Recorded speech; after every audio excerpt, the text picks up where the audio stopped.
Ngayon, pagsaluhan natin ang mga salita ng Diyos sa ilalim ng titulong, Gaano Tayo Pinagpala? Tayo ang tunay na mga pinagpalang tao sa panahong ito. Alamin natin kung gaano tayo pinagpala sa pamamagitan ng Biblia.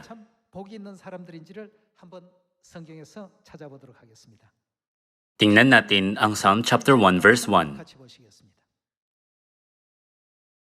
Sinasabi rito na, mapalad ang taong hindi lumalakad sa payo ng masama. Hindi lumalakad ang mga anak ng Zion sa payo ng masama, kundi laging lumalakad sa landas na nilakad ni Kristo bago sa atin. Kaya tayo tinatawag ng Biblia na mapalad. Hindi lumalakad sa payo ng masama, ni tumatayo man sa daan ng mga makasalanan, ni umuupo man sa upuan ng mga manunuya. Tingnan natin ang verse 2. Kundi nasa ano ang kanyang kagalakan? Nasa kautusan ng Panginoon. Ang kanyang kagalakan ay nasa banal na kautusan ng buhay na ibinibigay ng Diyos. At nababasang at nagbubulay-bulay araw at gabi sa kanyang kautusan. Siya ay gaya ng isang punong kahoy na itinanim sa tabi ng agos ng tubig na nagbubunga sa kanyang kapanahunan. Ang kanyang dahon na may hindi nalalanta. Sa lahat ng kanyang ginagawa ay nagtatagumpay siya. Ang masama ay hindi gayon, kundi parang ipang itinataboy ng hangin. Kaya't ang masama ay hindi tatayo sa hukuman, ni sa kapulungan ng matuwid ang makasalanan, sapagkat ang lakad ng matuwid ang Panginoon ang nakakaalam, ngunit mapapahamak ang lakad ng makasalanan. Mga kapatid, bilang mapapalad na tao, sumusunod tayong lahat sa Diyos ngayon nang may pananampalataya sa pagkagalak sa kautusan ng Diyos, hindi sa payo ng masasama ni sa pagtayuman sa daan ng mga makasalanan. Tunay na hinahanda ng Diyos ang isang mapalad na kinabukasan para sa ganitong uri ng mga tao. Hindi ba natin makikita sa Psalm chapter 23 kung paano ipinaliwanag ni David na labis na pinagpala ng Diyos kung bakit siya mapalad? Tingnan natin ang chapter 23 verse 1. Ang Panginoon ay aking pastol, hindi ako magkukulang. Hindi ako magkukulang. Ibig nitong sabihin na, ang Panginoon ay aking pastol, isa akong tunay na pinagpalang tao.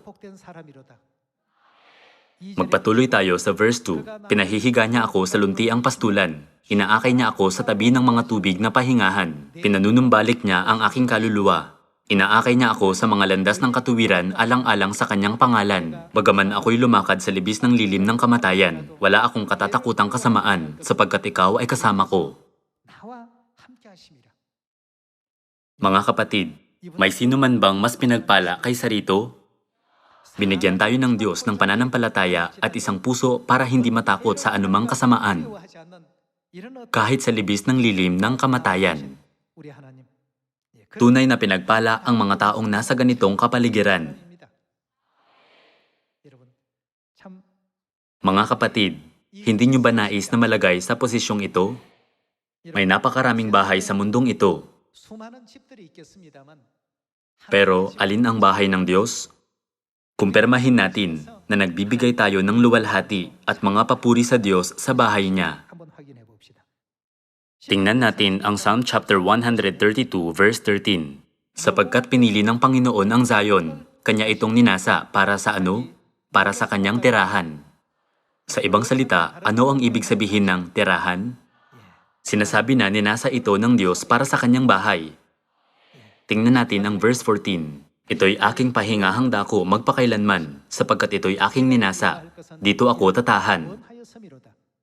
Ang kanyang pagkain ay pagpapalain ko ng sagana. Aking bubusugin ng tinapay ang kanyang dukha. Ang kanyang mga pari ay daramtan ko ng kaligtasan, at ang kanyang mga banal ay sisigaw ng malakas sa kagalakan. Dito, makikita nating tinayo ng Diyos ang kanyang bahay sa lupang ito. At ang bahay na ito ay ang Zion. Kung gayon, anong uri ng mahahalagang pangako at mga pagpapala ang nasa Zion sa bahay ng Diyos? Tingnan natin ang chapter 133 verse 1. Narito, napakabuti at napakaligaya kapag ang magkakapatid ay sama-samang namumuhay na nagkakaisa. Ito'y gaya ng mahalagang langis sa ulo na tumutulo sa balbas. Sa balbas ni Aaron, tumutulo sa laylayan ng kanyang damit. Ito ay gaya ng hamog sa Hermon na pumapatak sa mga bundok ng Zion, sapagkat doon iniutos ng Panginoon ang pagpapala, ang buhay magpakailanman. May buhay na walang hanggan sa bahay ng Diyos. Ibinibigay ng Diyos ang kaloob ng buhay na walang hanggan bilang isang pagpapala sa lahat ng nananahan sa bahay ng Diyos. Pag nakikita natin ang lahat ng ito, hindi ba tayo ang tunay na mga pinagpalang tao? Ngayon, kayo at ako ay nananahan sa bahay ng Diyos. Sinasamahan tayo ng Diyos. Sa pamamagitan nito, dapat nating maunawaan kung gaano tayo pinagpala.